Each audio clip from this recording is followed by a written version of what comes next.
Les OAT sont les obligations émises par le Trésor français. Tous les pays, pour emprunter, ont recours au marché obligataire qui a la particularité d'offrir une profondeur suffisante pour accueillir les montants très importants de dettes qui doivent être refinancés.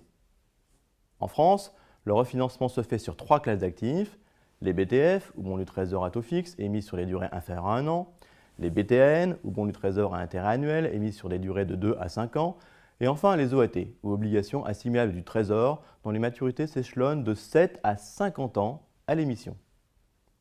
Fin mars 2014, l'encours total se montait à 1 500 milliards d'euros. Dans OAT, il y a donc obligation, qui signifie qu'il s'agit d'un titre de créance négociable. Si vous achetez une OAT pour 100 euros, vous prêtez donc 100 euros à l'État français. Mais que signifie assimilable? Assimilable veut dire que ces obligations sont émises avec des caractéristiques particulières, des coupons et la maturité, à des moments différents, mais que pourtant ces titres sont tous interchangeables. Le but est d'augmenter progressivement la taille de l'encours et partant la liquidité. Plus il y a de titres en circulation, plus il est facile de les acheter et de les vendre. Cette technique est utilisée par la plupart des autres pays dans le même but.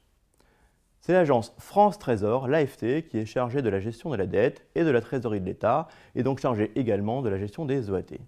Elle a été créée le 8 février 2001.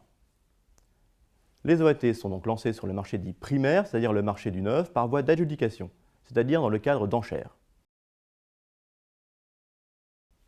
Depuis 1985, la technique de l'adjudication utilisée est au prix demandé, dite en France à la hollandaise. Les offres dont les prix sont les plus élevés sont servies en premier. Celles de niveau inférieur le sont ensuite jusqu'à hauteur du montant souhaité par l'agence France Trésor. L'AFT informe le marché 4 jours ouvrés avant l'adjudication des titres qui vont être émis et annonce une fourchette de montants. Quelles sont donc les caractéristiques principales de ces OAT? Les OAT sont remboursés en une seule fois à l'échéance, ce que l'on appelle remboursement in fine.